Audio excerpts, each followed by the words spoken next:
Spanguolės su medumi. Jums reikės 1 kg spanguolių ir 1 kg medaus. Gerai prinokusias spanguolės reikia sutrinti su medumi, geriausia mediniu šaukštu. Nuo rudens iki pavasario valgyti po 1 arbatinį šaukštelį kasdien. Ir skanu, ir sveika, ypač vaikams. Spanguolės idealiai tinka sergant angina, gerklės uždegimais, kvėpavimo takų, plaučių uždegimais, efektyvios gydant bronchitą.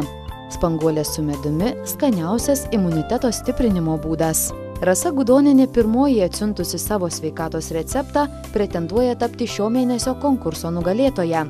Siųskite ir jūs savo sveikatos ar grožio receptus ir laimėkite laidos partnerio Eurokos dovanas.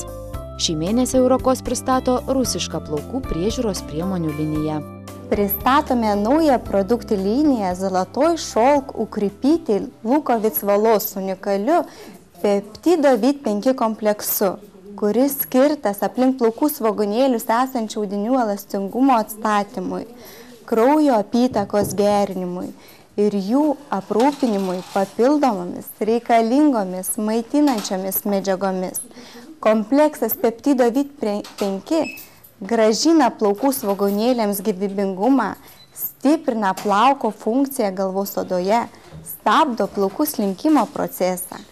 Šią plaukų priežiūros liniją sudaro plaukų šampūnas kondicionierius, plaukų balzamas, plaukų kaukė, nenuplaunamas plaukų kondicionierius, dvifazis plaukų aliejus ir nenuplaunamas plaukų serumas.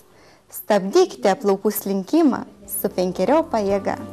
Štai ši plaukų priežiūros priemonė atiteks vienam laidos sveikatos receptai žiūrovui, atsiuntusiam savo sveikatos ar grožio receptą. Nugalėtojas paaiškės mėnesio pabaigoje, todėl paskubėkite, laimėti Eurokos dovaną galite ir jūs. Savo sveikatos receptą siųskite elektroniniu paštu receptai@atv.lt.